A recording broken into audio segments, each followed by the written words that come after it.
evening all of you. Good evening everyone. देखो in the last lecture हमने क्या क्या चीजें देख ली थी, एक बार वो देखते हैं फटाफट से।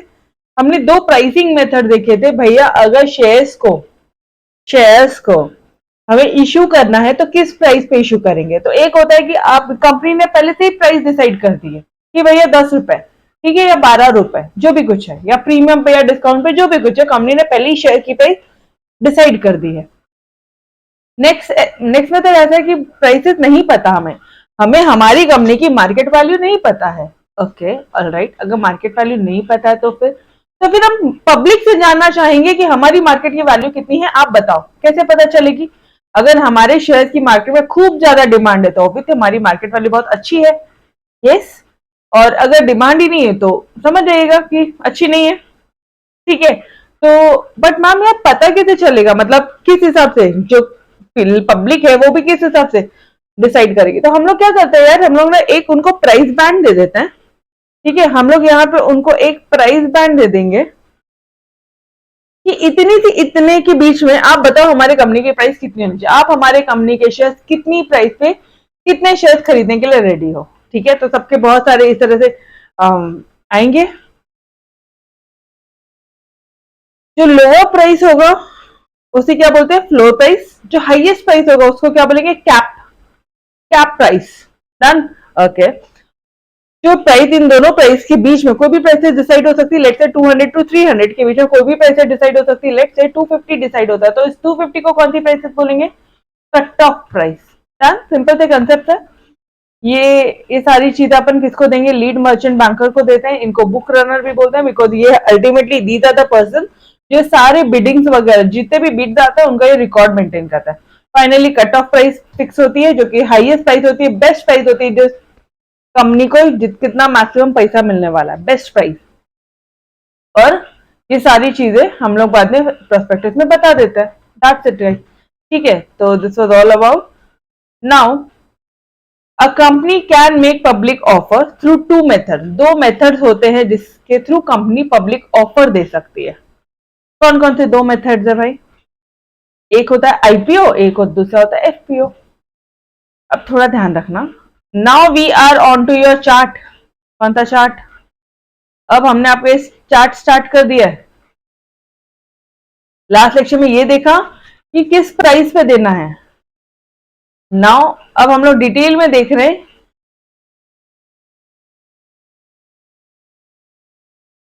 कि methods of issue of share. इस शेयर्स को इश्यू करने के कितने मेथड्स है। पहला मेथड है आपका पब्लिक ऑफर।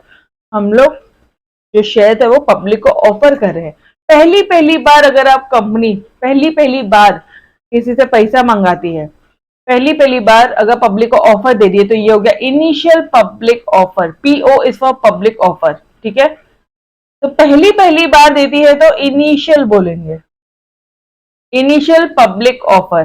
अगर दूसरी बार या तीसरी बार दे रही है तो हम लोग बोलेंगे फर्दर पब्लिक ऑफर। क्या ये दो टर्म्स क्लियर है।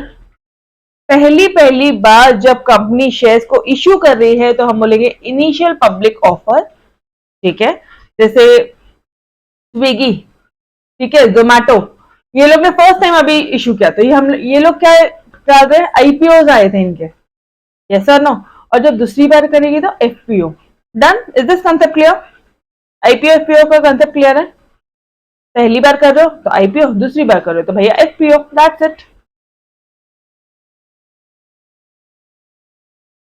चलो जी, तो आ जाओ line by line word by word कर लेते हैं। इसमें है क्या, पहली बार अगर कंपनी को पब्लिक को शेयर्स ऑफर करने हैं तो कंपनी आईपीओ इश्यू करेगी। ऑब्वियसली कैसे आईपीओ इश्यू करेगी, कई एडवर्टीजमेंट देगी कि कंपनी अपने शेयर इश्यू करना चाह रही है, कंपनी शेयर ऑफर करना चाह रही है, वेबसाइट पे देगी, ये सारी चीजें देगी। उसके बाद पब्लिक सब्सक्राइब करेंगे कंपनी के शेयर्स को। दूसरी बार अगर फर्दर पैसा चाहिए, पैसों की रिक्वायरमेंट है तो आप बोलोगे फर्दर, और कैपिटल की रिक्वायरमेंट है तो आप बोलोगे कि भैया एफपीओ इश्यू करेगी कंपनी। That's it. सिर्फ पैसों की रिक्वायरमेंट वाला वर्ड यहाँ पे आंसर में आना चाहिए। तो चलो आ जाओ, देखो सिंपल से टर्म से जो हमें पता वही है। ठीक है, IPO initial public offer, it refers to the process, ये पूरा process of offering shares to the public for the first time. जब कंपनी पहली बार पब्लिक को शेयर ऑफर करती है फर्स्ट टाइम, ऑफर करती है तो हम उसे बोलते हैं IPO. Okay, first point done madam. When a company start initially, जब कंपनी पहली बार इनिशियली स्टार्ट हो रही है ना, तो ऑटोमेटिकली, मुझे एक बात बताना, मैंने और हरीश सर ने मिलके हमने ओनली लेक्चर स्टार्ट किया, ठीक है, हमने ओनली लेक्चर्स लिमिटेड स्टार्ट किया, ऑलराइट। यार कंपनी शुरू हमने की है तो पहले, अभी आज की डेट पे कंपनी पे कौन पैसा लगाएगा? जिन्होंने कंपनी स्टार्ट की उन्हें वही पैसा लगाएंगे। They are known as promoters, जो कंपनी को प्रमोट करते हैं। यस और नो? ओबियसली जिनका मेन बिजनेस है, किन की कंपनी है, कौन प्रमोटर्स है, कौन उसके बेसिक से लेके पूरी एंड तक कंपनी के पूरे प्रोसेस में इन्वॉल्व होता है। कंपनी इनकॉर्पोरेशन को भी सब मिलने के लिए, सीओआई को भी आरओसी से मिलने तक कौन इन्वॉल्व होते हैं? प्रमोटर्स इन्वॉल्व होते हैं। और कौन होता है? तो मुझे एक बार बताना, तो अगर प्रमोटर्स कंपनी को इनकॉर्पोरेट करना चाहते हैं तो सबसे पहले पैसा कौन लगाएगा? प्रमोटर्स ही लगाएंगे मैडम। ये कंसेप्ट हमने 11th स्टैंडर्ड में भी देखा था। अब कई ऐसे बच्चे होंगे जिनको 11th स्टैंडर्ड का कंसेप्ट याद नहीं होगा, या फिर उन्होंने पढ़ा नहीं होगा, जो भी कुछ है। मुझे एक बार बताना, अगर तुम कंपनी बना रहे हो, तुम खुद अपना पैसा नहीं डाल रहे हो, तो पब्लिक से क्या मांगोगे?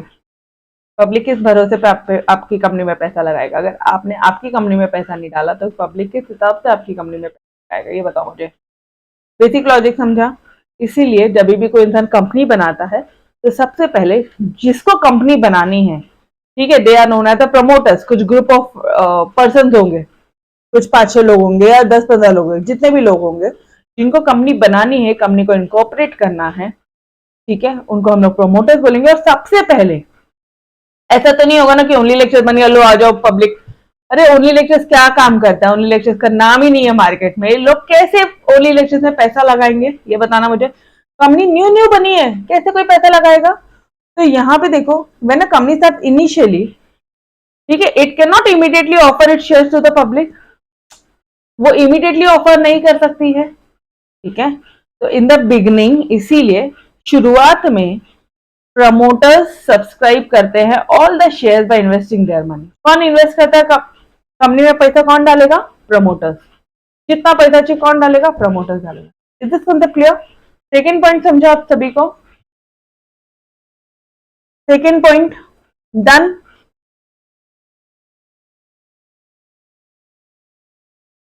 ओके। तो मैडम यार यहाँ पे आपने ये बोला कि जितना पैसा चाहिए, जितने भी शेयर्स है, ये कौन परचेस करेगा? ओनली लेक्चर्स के शेयर। ऑब्वियसली जो भी इनके डायरेक्टर्स होंगे वो परचेस करेंगे, ठीक है। मान लीजिए मैंने और हरीश सर ने शेयर्स परचेस किए, तो मैम यार पब्लिक से पैसा कब मंगाएंगे?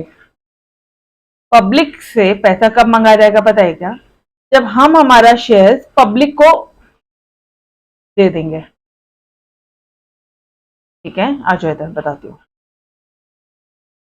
हमें हमारा शेयर पब्लिक को देना होगा और हम वहां से पैसा इकट्ठा कर सकते। देखो, when such company is in need of fresh funds, और उसके बाद में जब कंपनी को फ्रेश फंड्स की जरूरत होगी, then company can issue the company कौन सा इशू कर रही है ये ध्यान देना, company can issue the promoter shares to the public.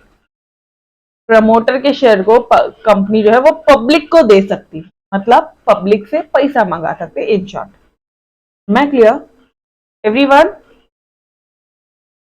Now IPO क्या होता है? Initial public offer. Initial public offer मतलब कंपनी के शेयर्स मार्केट में लिस्टेड होंगे क्या? आईपीओ के पहले ओनली लेक्चर्स में जब सिर्फ और सिर्फ प्रमोटर्स ने पैसा डाला था, तो ओनली लेक्चर्स लिस्टेड कंपनी नहीं थी। लेकिन एक बार पब्लिक से पैसा आने के बाद में वो लिस्टेड कंपनी हो जाएगी।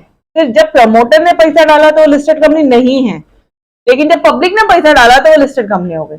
अरे ऑब्वियसली ना, जब मार्केट में, जब अपनी कंपनी का नाम लिस्ट होगा शेयर मार्केट में, स्टॉक एक्सचेंज में लिस्टेड होगा, तभी तो पब्लिक पैसा डालेगी। मैं क्लियर? तो लिस्ट करवाना पड़ेगा पहले उनको, और लिस्टिंग करवाने के लिए बहुत सारे ऑब्लिगेशन है, इतना आसान काम नहीं है, ठीक है।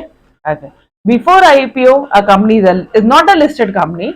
उसके जो शेयर होते हैं वो प्राइवेटली हेल्ड होते हैं, लेकिन after IPO company becomes the listed company and its shares can be bought and sold by the investors in the open market. Open market मतलब स्टॉक मार्केट की बात कर रहा है कि अब भैया आप शेयर मार्केट, स्टॉक मार्केट और शेयर मार्केट एक ही टर्म है, ठीक है।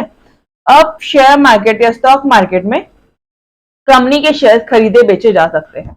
एक बार कंपनी लिस्ट हो गई है, स्टॉक एक्सचेंज में लिस्ट हो गई है, शेयर मार्केट में आ गई है, अब उसके शेयर ओपनली ओपन मार्केट में परचेज हो सकते। मैं क्लियर? और सिंपल सा कंसेप्ट अगेन, प्राइस कैसे डिसाइड होगा? अ company can make IPO through which method? Fixed price issue method or book building method? That's it.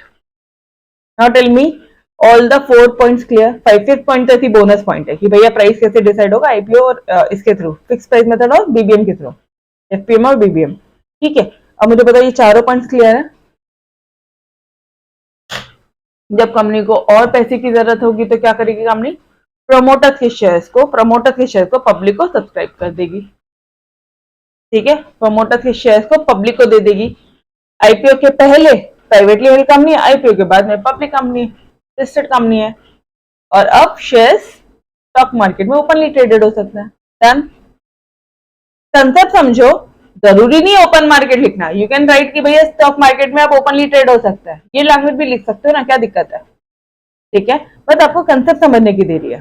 Done everyone, IPO clear हुआ?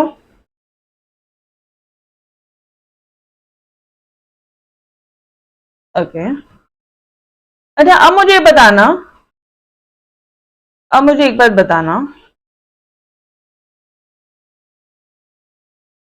Only lectures ने अपने शेयर्स पब्लिक को दे दिए, ठीक है। पब्लिक को दे दिए अपने शेयर, मतलब उनसे पैसा मंगाया और शेयर, ओनली लेक्चर है ना, वही प्रमोटर्स ने अपने शेयर पब्लिक को दे दिए, ठीक है। ऑल राइट, तो इसे, इन प्रोसेस को क्या बोलते हैं हम लोग? आईपीओ बोलते हैं मैडम। ओके, आईपीओ के बाद में ये जो ओनली लेक्चर्स है ये लिस्टेड कंपनी हो जाएगी,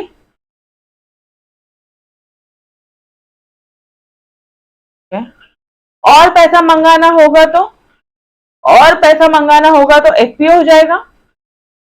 तो कहने से कि लिस्टेड कंपनी ही एफपीओ इशू कर सकती है मार्केट में। थोड़ा सोच समझ के, एक बार कंपनी लिस्ट हो गई, ठीक है, बिफोर आईपीओ क्या वो लिस्टेड कंपनी है? नहीं है। आफ्टर आईपीओ क्या वो लिस्टेड कंपनी हो जाएगी?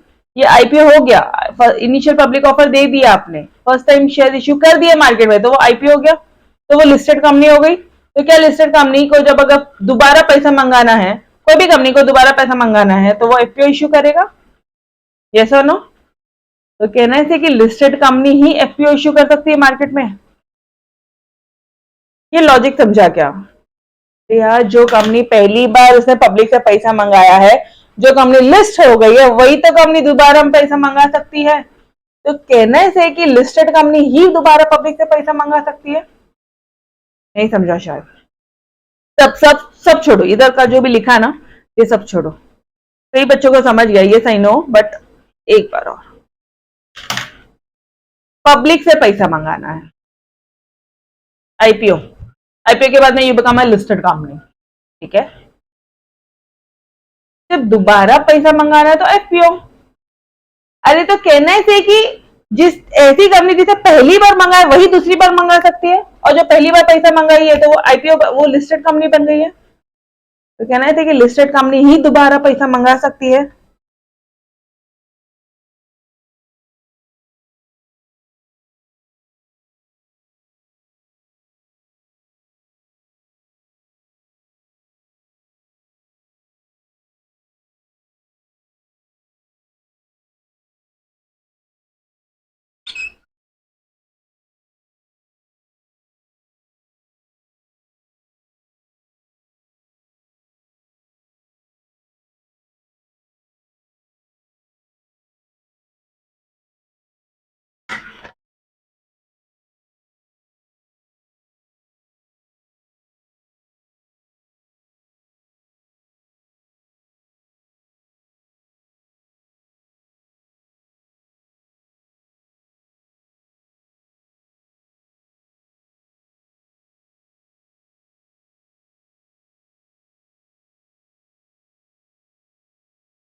Now Audible visible,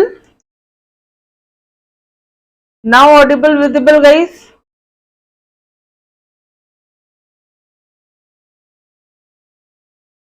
Audible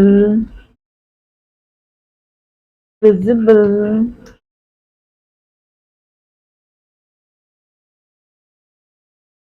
yes everything perfect, okay चलो यार आ जाओ।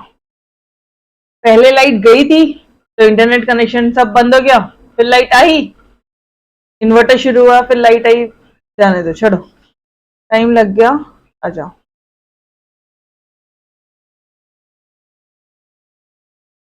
ओके गाइस,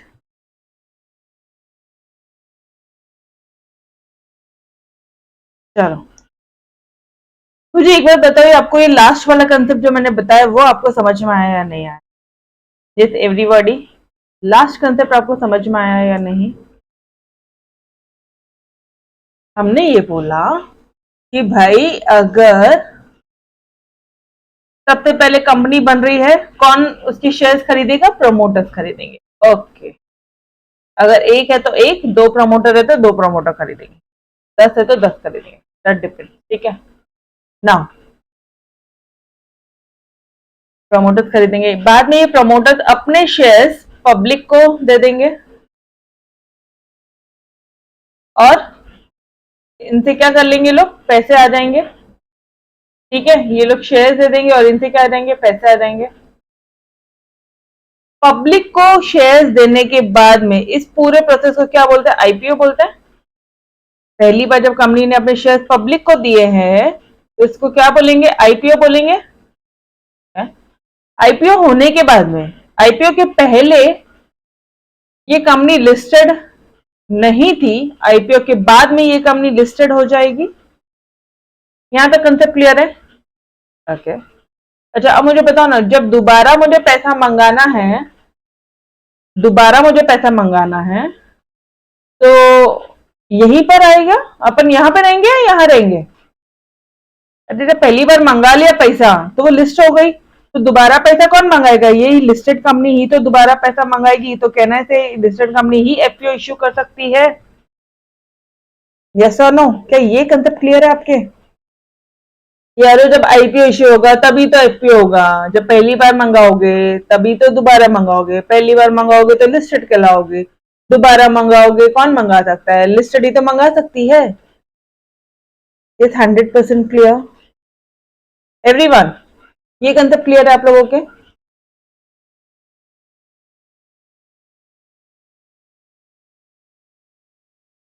बोलो बच्चे, पक्का? आ जाओ फिर। तो जब एफपीओ में और लिखोगे क्या? यही लिखोगे अब आप कि जब कंपनी शेयर इश्यू करती है पब्लिक को आफ्टर एन आईपीओ, आईपीओ के बाद में जब कंपनी पब्लिक को वापस से शेयर इश्यू करती है तो उसे एफपीओ बोला जाता है। Every issue of share by listed company after its IPO, यही लाइन को घुमा के बोला है क्योंकि एफपीओ में लिखने के लिए कुछ और है ही नहीं हमारे पास में, तो उन्होंने रिवर्स बोला। इसको एफपीओ बोलते हैं। FPO leads to an increase in the subscribe capital of a company, और पैसा आ जाता है कंपनी के पास में, फोकट की लाइन है। Done everybody? तो गई this was your public offer, कि हम लोगों को अगर पब्लिक से ऑफर करना है तो कैसे करेंगे? या तो आईपीओ इश्यू करके या तो एफपीओ इश्यू करेंगे। डन।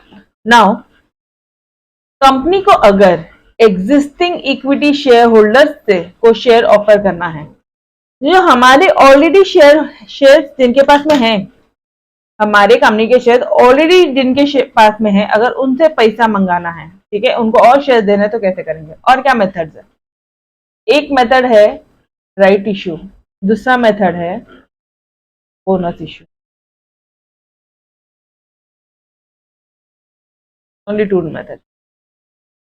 मतलब नहीं समझा, मैं ये बोल रही हूँ, मुझे नए शेयर होल्डर नहीं चाहिए। मुझे ऐसा करना है कि जिनके पास है मेरे ऑलरेडी मेरी कंपनी के शेयर्स है ना, मुझे उन्हीं से ही एक बार रिक्वेस्ट करना है कि अगर आपको मेरी कंपनी के शेयर्स चाहिए तो बिंदास ले लीजिए। देखो क्या होता है, एफपीओ इश्यू करोगे आप, ठीक है, उनको इश्यू करने से पहले एक हक तो देना चाहिए आपको अपने एग्जिस्टिंग इक्विटी शेयर होल्डर्स को। जो आपके ऑलरेडी पुराने शेयर होल्डर्स है उनको एक हक तो देना चाहिए, एक राइट तो देनी चाहिए, उसे बोलोगे राइट इशू। एक अधिकार तो देना चाहिए, प्रीएम्प्टिव राइट्स, मतलब फर्स्ट ऑप्शन टू बाय किसको दे रहे हो आप यहाँ पे? आप यहाँ पे अपने एग्जिस्टिंग शेयर होल्डर को बोल रहे हो, जिसको बोल रहे हो प्रीएम्प्टिव राइट, जिसी को बोल रहे हो कि आपको पहला अधिकार देना चाहिए एग्जिस्टिंग शेयर होल्डर को। डन। यहाँ पे समझ में अपने अपन क्या पढ़ने वाले, राइट इश्यू में क्या पढ़ने वाले? बोनस इश्यू क्या होता है? फ्री ऑफ कॉस्ट दे दिया। राइट इश्यू में हम लोग फ्री ऑफ कॉस्ट नहीं दे रहे, ऑब्वियसली चार्जेस लेंगे लेकिन कम चार्जेस लेंगे। क्यों? क्योंकि आपने हमारी कंपनी के, आप हमारे पुराने ग्राहक हो, ऐसे बोलते हैं शॉप वाले, भाई आप हमारे पुराने ग्राहक हो, ठीक है इतना इतना दे देना। तो उसी तरह से आप हमारी कंपनी के पुराने मेंबर्स हो, पुराने शेयर होल्डर्स हो, तो आप हमारी कंपनी को इतना रुपए दे देना। अगर 10 रुपए मार्केट वालों से ले रहे हैं, बाहर वालों से 10 रुपए ले रहे हो, तो आप हमें 8 रुपए दे दीजिए, कोई दिक्कत नहीं है। डन। ठीक है। बट यार नहीं चाहिए तो फिर क्या? हमने आपको अधिकार दिया, आप चाहो तो ये अधिकार किसी और को भी दे दो, कोई दिक्कत वाली बात नहीं है सर। हमने अधिकार आपको दिया है, कंपनी ने अधिकार आपको दिया है, ये राइट दिया है, आप चाहो तो ये राइट को बेच भी सकते हो, किसी और को भी ट्रांसफर कर सकते हो। डन। थोड़ा मोटा मोटा समझा क्या होने वाला है यहाँ पे, देखो जरा। When company wants to raise further capital, और पैसा चाहिए, ठीक है, और पैसा चाहिए, it can issue shares to its existing equity shareholders, अपने खुद के शेयर होल्डर्स को कंपनी शेयर इश्यू कर सकती है। अच्छा, अब कैसे पता चलेगा कि कौन से शेयर होल्डर्स को कितना? इन प्रपोर्शन, जिसके प्रपोर्शन में, मतलब आपके पास है जितना था उसके प्रपोर्शन में ही हम लोग आपको शेयर देंगे। फॉर एग्जाम्पल मान लीजिए आपके पास में ना 5 शेयर है कंपनी के, तो हम आपको अधिकार दे रहे कि 5 शेयर है तो आपको एक का अधिकार मिल रहा है, ठीक है। या लेट से 2 शेयर है तो आपको 1 शेयर और खरीदने का यहाँ पे हम लोग राइट दे रहे हैं। लेट से 1 शेयर है तो हम आपको 1 शेयर और खरीदने का राइट दे रहे हैं। डन। ठीक है। अगर 5 है तो 1, 2 है तो 1, या 1 है तो 1 शेयर का राइट दे रहे हैं। Such an issue is called right issue whenever company makes further issue of shares, the existing shareholder, जो existing है उनका एक प्रीएम्प्टिव राइट है, मतलब उनके पास में फर्स्ट ऑप्शन है कंपनी के शेयर्स को खरीदने का। Done. Now what are the fall, ये एक पॉइंट पेंडिंग रखना, अभी ये पॉइंट अभी आपको समझेगा ही नहीं, या लेट से मैं अभी बता देती हूँ आपको। प्राइवेट प्लेसमेंट अपन बाद में पढ़ने वाले हैं ये कंसेप्ट, बट एक शॉर्ट में सुन लो। राइट इशू प्राइवेट प्लेसमेंट से भी दिया जा सकता है। A company can make right issue when it is making a private placement, मतलब प्राइवेट प्लेसमेंट में क्या होता है, कुछ लोगों को हम लोग यहाँ पे अधिकार दे रहे हैं, ठीक है, कुछ लोगों को हम लोग शेयर इश्यू कर रहे हैं, तो राइट इश्यू भी हम लोग कर सकते हैं। ये पॉइंट पेंडिंग रखो, जब आएगा अपन तब करेंगे, ठीक है ना। यहां तक समझा क्या गाइस? यहां तक समझा? अगर कंपनी को और फर्दर शेयर इश्यू करने हैं मार्केट में और पैसा चाहिए और कैपिटल रेज करना है, तो कंपनी को एक प्रीएम्प्टिव राइट देना होगा, एक फर्स्ट ऑप्शन टू बाय देना होगा अपने एग्जिस्टिंग शेयर होल्डर्स को, बाद में दूसरे लोगों को। डन। अपने पुराने लोगों को देना होगा। Now what are the following provisions, क्या प्रोविजन कंपनी को फुलफिल करने होंगे? मतलब कंपनी दैट 2013 बोलता है कि कौन कौन से प्रोविजन फुलफिल करने होंगे। बहुत ही सिंपल से बात है यार, अगर आप शेयर दे रहे हो तो आपको ऑफर देना पड़ेगा शेयर्स को। एग्जिस्टिंग शेयर होल्डर को दे रहे हो तो ऑब्वियसली तुम 10 रुपए पे नहीं दोगे, तुम 8 रुपए पे दोगे, तुम 8 रुपए पे शेयर इश्यू करोगे। ऐसे प्राइस पे इश्यू करोगे जो मार्केट प्राइस से कम है। लेट्स से मार्केट में प्राइस है 15 रुपए, तो आप कंपनी को शेयर इश्यू करोगे 12 रुपए पे। यस और नो? क्या ये कंसेप्ट क्लियर है? अरे हम इनको भी 15 रुपए पे देंगे। अरे यार तो क्या मतलब है? तो राइट इश्यू कहाँ का हुआ? आप क्या अधिकार दे रहे हो? कुछ भी तो नहीं दे रहे हो। खरीद आपसे क्यों लेंगे? हम मार्केट से ले लेंगे ना। अगर 15 पे ही दे रहे हो तो आप मार्केट से ले लोगे। Done. Is this concept clear? Obviously अपन ये हमारे पुराने लोग हैं तो हम इनको कम दाम में दे रहे हैं शेयर। यहाँ पे ये मैंने कंसेप्ट ऑलरेडी बताया था ना। कैसे दोगे? ऑफर लेटर देना पड़ेगा। ऑफर लेटर में क्या क्या मेंशन करोगे कि हम लोग इतने नंबर ऑफ शेयर इतने पीरियड के लिए दे रहे हैं आपको। अगर आपको नहीं चाहिए तो आप ये राउट को रिनाउंस कर देना, किसी और को भी दे सकते हो आप। You can give up the share in favour of any other person. आप ये शेयर किसी और पर्सन को भी दे सकते हो। ये अधिकार किसी और पर्सन को भी दे सकते हो, मतलब कोई दूसरा पर्सन आपके बिहाफ में शेयर्स खरीद सकता है। ठीक है, ऑलराइट। कैसे दोगे ये लेटर ऑफ ऑफर, ये लेटर ऑफ ऑफर देंगे मैडम, लेटर ऑफ ऑफर में ये चीजें मेंशन करेंगे, कैसे दोगे? उनको पता कैसे चलेगा? या तो रजिस्टर पोस्ट से, या तो स्पीड पोस्ट से, या तो कुरियर करोगे, या तो मेल वगैरह कर दोगे, इलेक्ट्रॉनिक मोड से दे दोगे। डन। आपको मैं इसका एक बेस्ट एग्जांपल बताती हूँ। इलेक्ट्रॉनिक मोड, हम लोग यहाँ पे बहुत ज्यादा सीरियस नहीं रहते हैं, ठीक है, हम ना तो चेक करते हैं, बट ऐसा एक क्लाइंट के साथ ऐसा हुआ है कि यार उन्होंने अच्छा खासा ऑप्शन खो दिया हाथ से। अच्छा वो तो छोड़ो, शेयर्स खोए, ठीक है। एक चार्टर्ड अकाउंटेंट की मैं बात करती हूँ, we have in our close groups, ठीक है, अच्छी खासी प्रैक्टिस है, नो डाउट। उसको बैंक वालों ने खुद ने अप्रोच किया था कि क्या आप हमारे बैंक का, हमारी ब्रांच का स्टैट्यूटरी ऑडिट करोगे, तो मेल ही नहीं देखा। इलेक्ट्रॉनिक मोड आजकल बहुत ज्यादा यूज हो रहा है, and electronic mode is a valid mode guys. आगे जाके बी अटेंटिव, ठीक है। इलेक्ट्रॉनिक, आप अपने मेल्स चेक करना, जो अनवांटेड उसको एटलीस्ट अनसब्सक्राइब करते रहो, क्योंकि हर एक जगह आप अपने मेल दे रहे हो, ठीक है, हर एक जगह आप अपनी मेल आईडी दे रहे हो। डन। तो सिर्फ मैंने मुझे बताना था कि यार कितना इंपॉर्टेंट रोल प्ले करता है सिर्फ और सिर्फ ये आपका इलेक्ट्रॉनिक मोड, बिकॉज एड्रेसेस तो चेंज होते रहते हैं यार, speed post, register post, courier, कौन से एड्रेस पे, ये एक चीज है जो हमेशा सेम रहती है। तो कंपनीज आजकल ये मोड भी प्रेफर करती है, ठीक है। ओके, नाउ पॉइंट वापस से, ऑफर कर सकते हो आप शेयर्स, ऑब्वियसली कम दाम पे करोगे, at a price lower than the market price, ठीक है। कैसे पता चलेगा? आप लेटर ऑफ ऑफर इश्यू करोगे, उसमें सारी चीजें मेंशन करोगे, ये तीनों चीजें मेंशन करी, कितने नंबर ऑफ शेयर ऑफर कर रहे हैं, कितने पीरियड के लिए ऑफर कर रहे हैं, और साथ ही साथ एक राइट दिया है आपने कि आप ये शेयर किसी और को भी दे सकते हैं, किसी दूसरे पर्सन को भी गिव अप कर सकते हैं, ठीक है। कैसे दोगे? मैं आप तक पहुंचाऊंगी कैसे? Letter of obviously speed post, courier, register post. Register post और स्पीड पोस्ट में क्या डिफरेंस है guys? Yes, any one of you, registered post और स्पीड पोस्ट में क्या डिफरेंस है? कुरियर में क्या डिफरेंस? चलो ये तीनों साथ साथ दे दें। Register post, speed post, courier में डिफरेंस क्या है? थोड़ा सा अपन आउट ऑफ ट्रैक जा रहे हैं, बट फिर भी आपको पता होना चाहिए।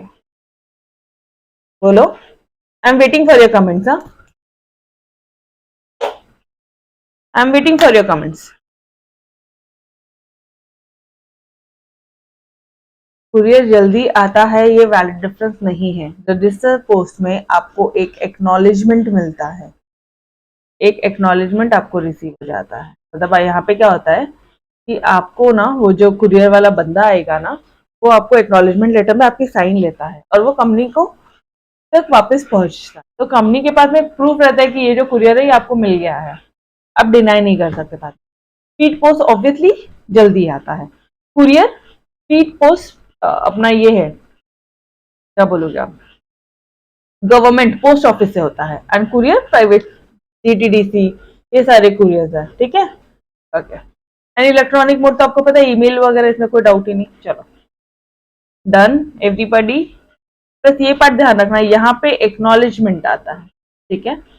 अच्छा, कई बार जब आप सीए वगैरह, सीएस के कोर्सेज में जाओगे ना, तो वहां मोस्टली आता है, जब बुक्स वगैरह आती है तो उनको भी एक एक्नॉलेजमेंट चाहिए होता है कि भैया क्या तुमको सारी चीजें मिल गई है, उस केसेस में आता है, ठीक है।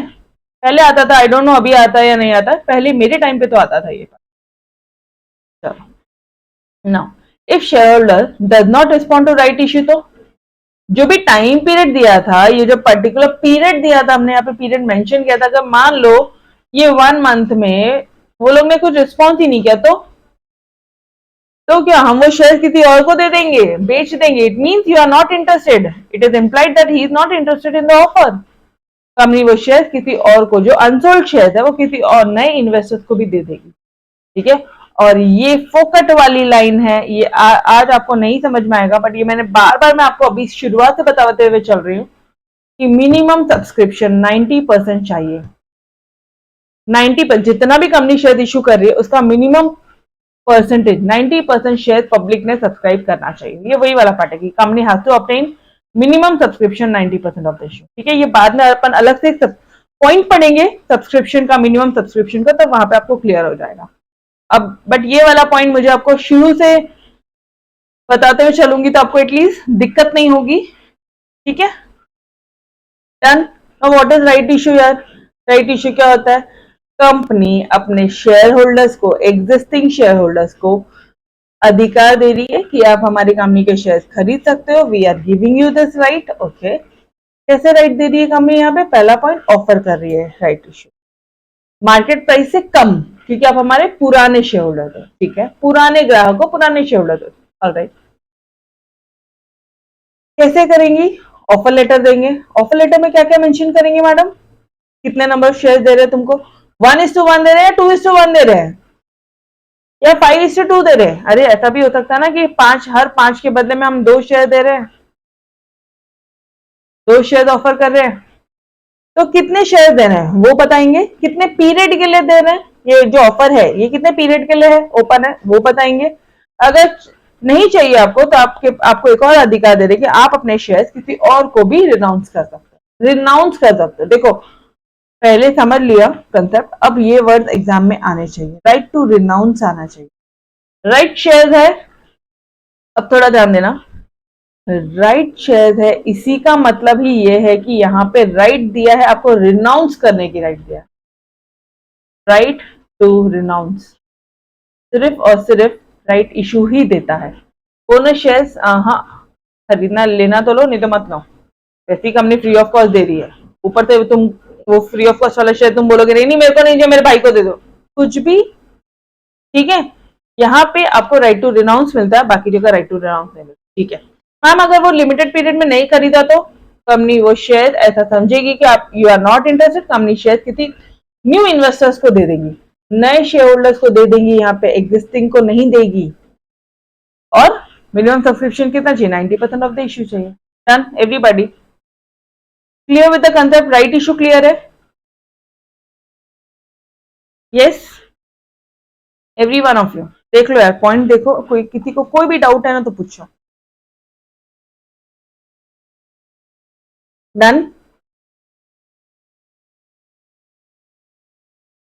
बोनस इश्यू भैया, bonus share are fully paid up share. Bonus share कौन होते हैं? ये फुल्ली पेड अप शेयर होते हैं जिसको हम लोग फ्री ऑफ कॉस्ट देते हैं। अब यार ऑब्वियसली कॉमन सेंस है, तुम फ्री ऑफ कॉस्ट दे रहे हो और बोनस शेयर दे रहे हो, तो आप ऐसा तो नहीं बोलोगे ना कि 10 रुपए का शेयर है और कंपनी ने 5 रुपए भर दिए, बचे हुए 5 रुपए आप भर देना, ऐसे दोगे? अरे किसी को गिफ्ट देते हो तो आधा गिफ्ट देते हो क्या? It's a gift, boss it's a gift. किसी को ऐसा गिफ्ट दिया है कि यार ये मैं तेरे को गिफ्ट दे रहा हूँ, ठीक है, ये 500 रुपए का गिफ्ट है, हाँ इसमें से मैंने 100 रुपए भर दिए, बाकी के 400 रुपए तुम भर देना, ऐसा बोलते हो? कुछ भी, है ना। तो ये जो शेयर होंगे ऑब्वियसली ये फुल्ली पेड अप शेयर होंगे, क्योंकि कंपनी यहाँ पे आपको गिफ्ट दे रही है, कंपनी पूरा का पूरा पेमेंट आपको यहाँ पे करके देगी। हम यार कंपनी पेमेंट करेगी, हाँ तो हमको तो फ्री ऑफ कॉस्ट हो गया, फ्री में मिल गया मैडम हमको, एकदम सही बोलो, आपको फ्री ऑफ कॉस्ट मिल गया एग्जिस्टिंग शेयर होल्डर को, क्योंकि आप हमारी कंपनी में इतने सालों से जुड़े हुए थे, in proportion to their existing share holding, वो तो नो डाउट, ठीक है, जितने शेयर आपके पास में है उसके प्रोपोर्शन पे ही आपको दिया जाएगा, ठीक है।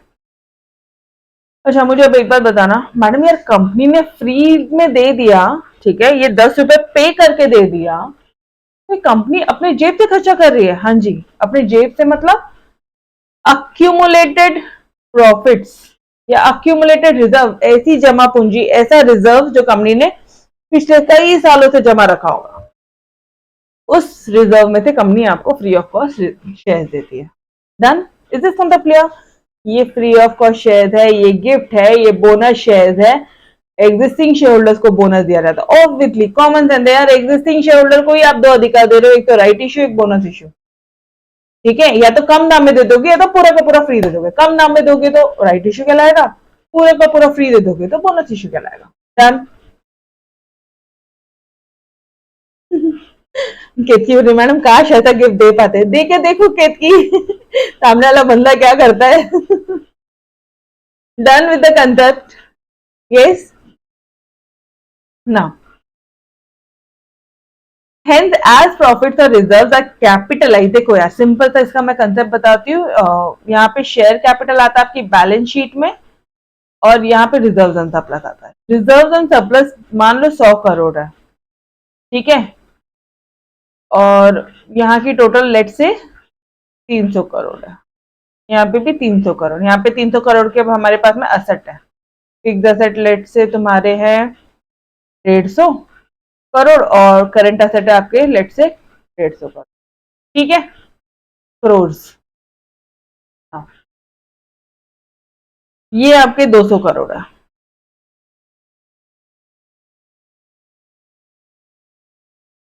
कंपनी को फ्री ऑफ कॉस्ट कोई चीजें देनी है. ऑब्वियसली यार फ्री ऑफ कॉस्ट मतलब मुझे बताना, अगर मान लो कंपनी शेयर दे रही तो खुद के जेब से उनको वो पैसा भरना पड़ेगा. अच्छा ये छोड़ो, शेयर्स छोड़ो. शेयर में तुम बोलोगे यार मैडम कंपनी को नुकसान क्या हो रहा है, तो फ्री में दे रहे हैं ना, क्या नुकसान है, ये भी छोड़ो. एक मिनट, अगर ऐसा बोल रहे हो कि नुकसान क्या हो रहा है तो कहना है कि अगर मैं ये शेयर जो मैं तुमको दे रही हूँ फ्री में, अगर मैंने किसी और को दिया होता था ना तो मुझे उसके बदले में पेमेंट मिल रहा होता था. नुकसान हो रहा है यहाँ पे मुझे, और वो नुकसान मैं अपनी जेब से भर के दे रही हूँ. क्या ये पॉइंट क्लियर है? क्या ये पॉइंट क्लियर है? अगर मैं आपको फ्री में दे रही हूँ शेयर्स, बट मैंने यहाँ पे आपको फ्री में दिया, बट किसी और को देती थी तो उनसे मुझे पेमेंट मिलता था. मैं क्लियर 100%? मैं ये नहीं समझता.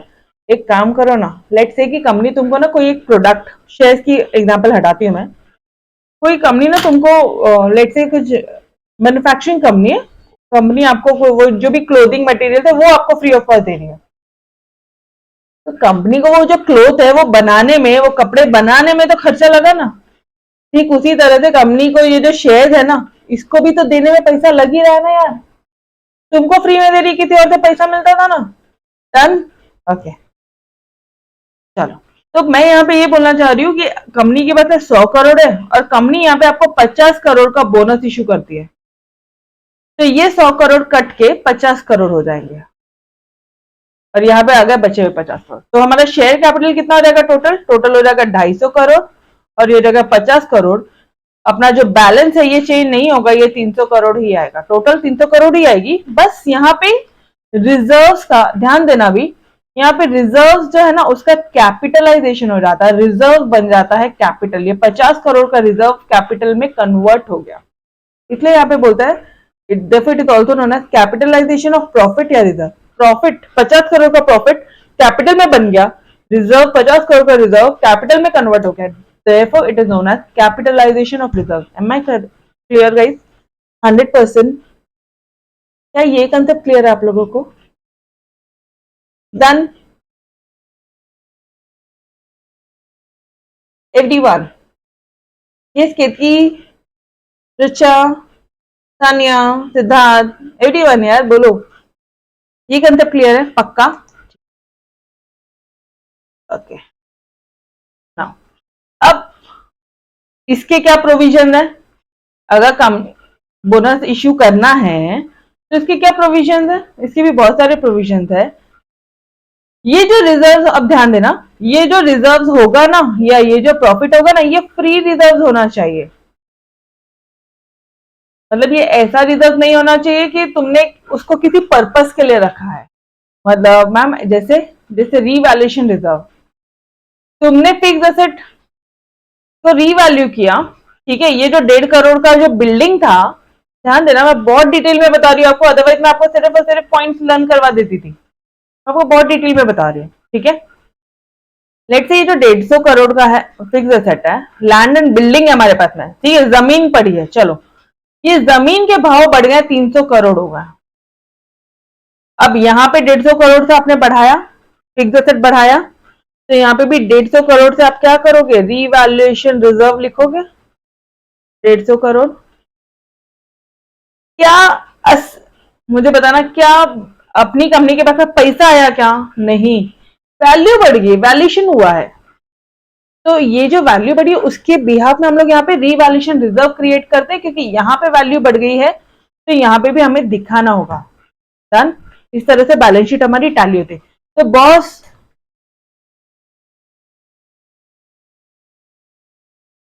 ओके गाइस, आ जाओ.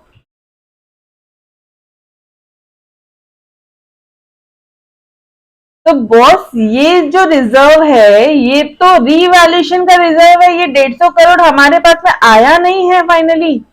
देखो यहाँ की भी टोटल हो गई 450 करोड़, यहाँ की भी टोटल हो गई 450 करोड़, ये 150 करोड़ का जो बैलेंस है हमारे पास है, ये प्रॉफिट नहीं है, ये तो रिजर्व है। Getting me? अरे जमीन की वैल्यू बढ़ी है बॉस, ये 150 करोड़ का रिजर्व है, ये प्रॉफिट नहीं है, ये हमारे पास में फ्री रिजर्व नहीं है। तो आप वही रिजर्व यूज करोगे जो रिजर्व फ्रीली अवेलेबल है, कहना है फ्री रिजर्व ही यूज करोगे। आप रीवैल्यूएशन रिजर्व यूज नहीं कर सकते, आप सिर्फ और सिर्फ फ्री रिजर्व यूज करोगे। ये जो 100 करोड़ का फ्री रिजर्व था इसमें से आपने 50 करोड़ रुपए ऊपर शेयर कैपिटल में डाले, कैपिटलाइजेशन किया, यहां से पैसा काटा, खुद के जेब से पैसा भर रही है कंपनी, तो 100 करोड़ को काट के यहां डाल रही है और ये बैलेंस कम हो गया। अब हमारे पास में फ्री रिजर्व बचा है 50 करोड़। तो कंपनी सिर्फ और सिर्फ फ्री रिजर्व से ही बोनस इशू कर सकती है। अच्छा, और मैडम सिर्फ फ्री रिजर्व, सिक्योरिटी प्रीमियम को भी फ्री रिजर्व बोला जाता है। सिक्योरिटी प्रीमियम मतलब जैसे लेट से 10 रुपए का शेयर है और ये जो 10 रुपए का शेयर है ओवर सब्सक्रिप्शन हो रहा है हमारे कंपनी में, तो कंपनी तो बहुत ज्यादा लोगों की डिमांड है, तो कंपनी ने क्या बोला कि भैया हम 15 रुपए पे इशू करेंगे। तो जो 5 रुपए जो है ना, लेट से 5 रुपए into every share 5 rupees into this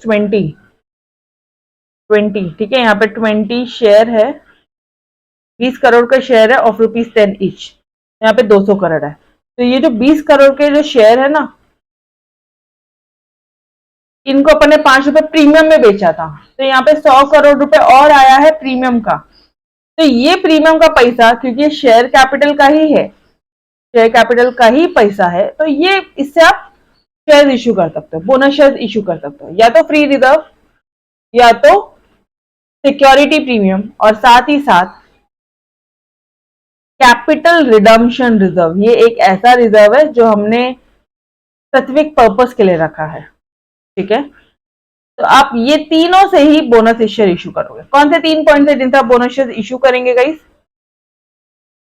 कौन से 3 पॉइंट्स हैं, कौन से 3 हेड्स है जिससे हम लोग बोनस शेयर इशू कर सकते हैं?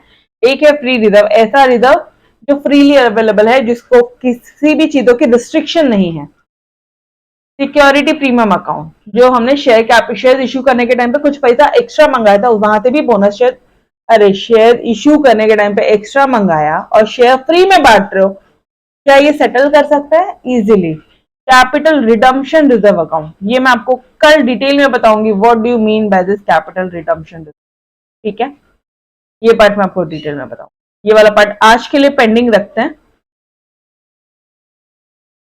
कैसा होता पता है क्या? दिया गया यहाँ पे इन्होंने बहुत जनरलाइज दिया है। चलो ठीक है, आ जाओ यार डिस्कस कर लेते हैं, कोई दिक्कत नहीं, कल नहीं करते, आज ही कर लेंगे। ये सीआरआर अकाउंट क्या होता है आपको पता है क्या? जब कंपनी अपने शेयर्स बाय बैक कर रही है या रिडीम कर रही है, ठीक है। जब रिडम्पशन करना, बायबैक करना मतलब क्या? रीपेमेंट करना। कंपनी शेयर्स के बदले में रीपेमेंट कर रही है, अपने शेयर वापस लेके कंपनी रिडीम कर रही है ना, तो ये रिडम्पशन रीपेमेंट रिजर्व अकाउंट। मतलब फॉर एग्जांपल आपको मैं यहाँ पे लाइव एग्जांपल देती हूँ, क्यों हम लोग ये सीआरआर अकाउंट ओपन करते, एकदम ऐसे जनरलाइज ना, बहुत ज्यादा टेक्निकल नहीं बता रही मैं आपको। देखना जरा, अपने पास कितने शेयर कैपिटल है? लेट से 200 करोड़ का अपने पास शेयर कैपिटल था, ठीक है, और रिजर्व एंड सरप्लस कितना था? 100 करोड़ का था, ठीक है। यहाँ पे भी फिक्स्ड एसेट, करंट एसेट, हम लोग यहाँ पे कौन सा कंसेप्ट देख रहे हैं? सीआरआर अकाउंट का देख रहे हैं कि क्यों ये अकाउंट क्रिएट करता है, वो देखो पहले। लेट से यहाँ पे 150 करोड़, 150 करोड़ और अपनी बैलेंस शीट हो गई टैली, 300 पे अपनी बैलेंस शीट टैली है, ठीक है।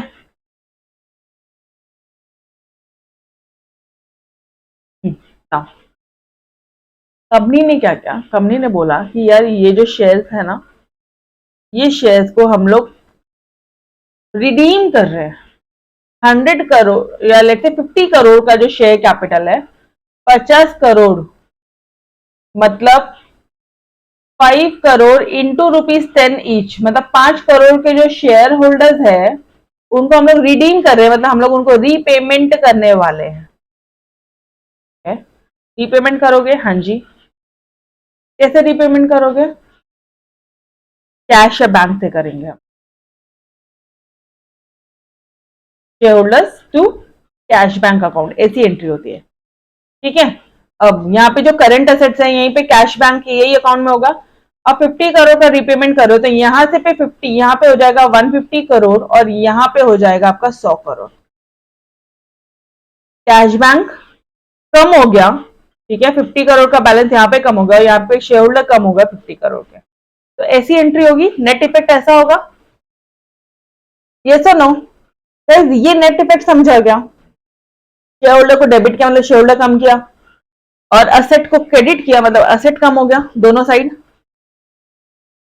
कॉमन सेंस है ना यार, हो कैसे कर रहे हो? रीपेमेंट किया मैंने, ऑब्वियसली उनको कैश से या बैंक से पेमेंट करूंगी, कैश बैंक अकाउंट से पेमेंट करूंगी, मतलब मेरे करंट एसेट्स कम होंगे। करंट एसेट्स में आता है ना debtors, cash account, bank account, बोलो ना एवरीबॉडी, ये कंसेप्ट क्लियर है? मैंने शेयर होल्डर्स को रीपेमेंट कर दिया, 50 करोड़ के जो शेयर होल्डर्स है, भैया तुम लोग तुम्हारा पैसा वापस ले लो, मैं आपको रीपेमेंट। डन ना यार। दिक्कत क्या होती है पता है क्या? कंपनी यहाँ पे ये 50 करोड़ के लिए ना CRR account open, capital redemption reserve account open करेगी। जितना पैसा रिडीम किया है ना उतना पैसा 3 करोड़ इधर डालेगी। क्यों डाल रही है इस तरह से? क्योंकि कंपनी अपनी बैलेंस शीट को हिलाना नहीं चाहती है। कंपनी अपनी बैलेंस शीट हिलाना नहीं चाहती है, तो कभी भी आप रिडम्पशन जब करोगे, रीपेमेंट जब करोगे ना, तो हम लोग redemption capital redemption reserve account बनाते हैं। ठीक है। इतना कैपिटल का पैसा था, शेयर कैपिटल 200 करोड़ थे, तो शेयर कैपिटल जो 150 करोड़ हो गए, तो 50 करोड़ किधर गया? तो कैपिटल रिडम्पशन अकाउंट में जाए। Done everybody, clear with this concept? ठीक है। तो अब कंपनी को अगर बोनस शेयर देना है तो या तो कंपनी फ्रेश रिजर्व देगी, फ्रेश रिजर्व से पैसा दे देगी, फ्रेश रिजर्व बोलूंगा, सॉरी, फ्री रिजर्व से पैसा दे देगी, या तो सिक्योरिटी प्रीमियम अकाउंट से दे देगी। शेयर्स को प्रीमियम पे बेचा था, एक्स्ट्रा पैसा आया था शेयर्स पे, वही पैसे पे शेयर फ्री में दे देंगे ना, वही पैसा यूज करके फ्री में दे देंगे शेयर्स। या फिर कैपिटल रिडम्पशन, रिडम्पशन के टाइम पे जितना पैसा दिया है आपने उतना ही पैसे का रिजर्व बनता है, कैपिटल रिडम्पशन रिजर्व अकाउंट। ये कंसेप्ट आप अकाउंट में डिटेल में सीखोगे, अभी सिर्फ इतना समझो। रिडम्पशन ये क्या होता है, CRR क्या होता है गाइस? जब भी पेमेंट करते हो आप शेयर होल्डर्स को, ठीक है, तो आप CRR अकाउंट आपको ओपन करना होता है और अपन ये अकाउंट यूज करके पेमेंट कर सकते हैं। बोनस इशू इन शेयर, ये तीनों से बोनस इशू कर सकता है। डन, मतलब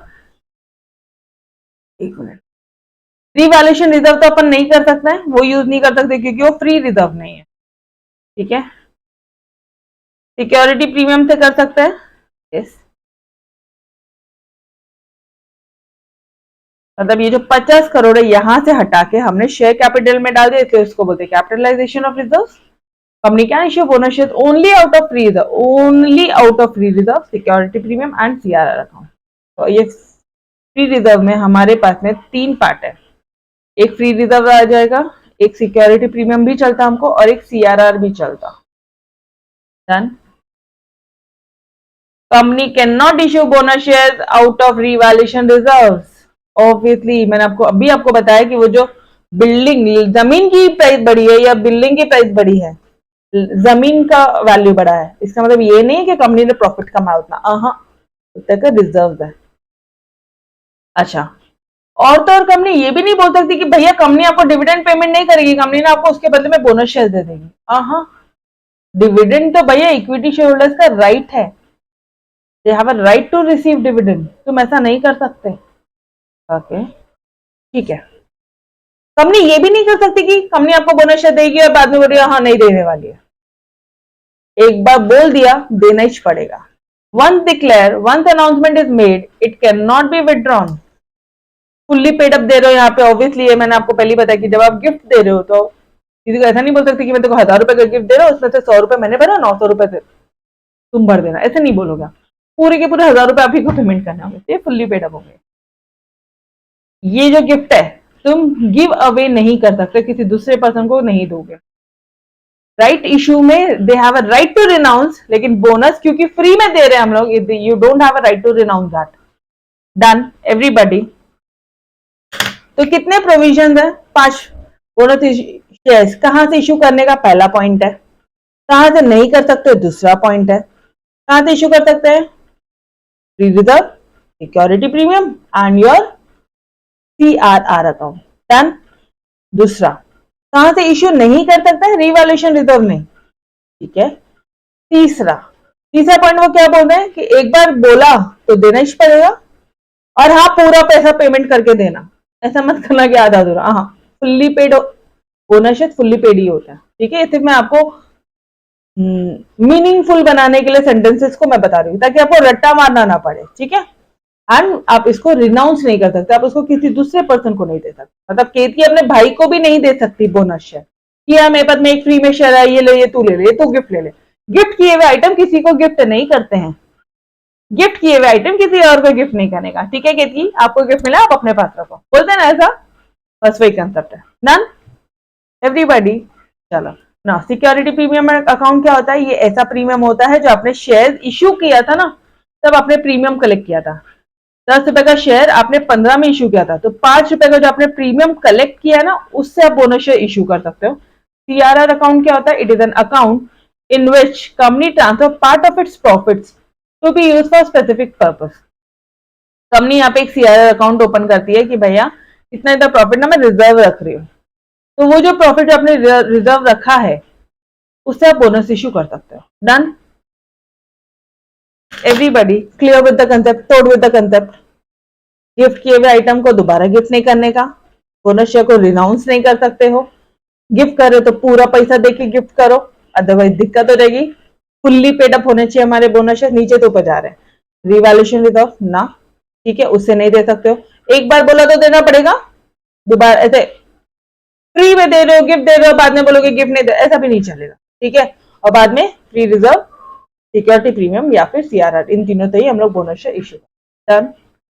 सिंपल से कंसेप्ट से ध्यान में रखना, राइट शेयर्स है, you have a right to issue, right to renounce, ठीक है। राइट टू रिनाउंस, आप किसी दूसरे पर्सन को रिनाउंस कर सकते हो। बोनस शेयर फ्री के हैं, आप इधर राइट टू रिनाउंस नहीं है। Done okay, alright guys, so we will stop till here. इसके आगे का अपन कल कंटिन्यू करेंगे, तब तक के लिए अलविदा। Bye bye everyone, take care, खुदा हाफिज, बाय बाय।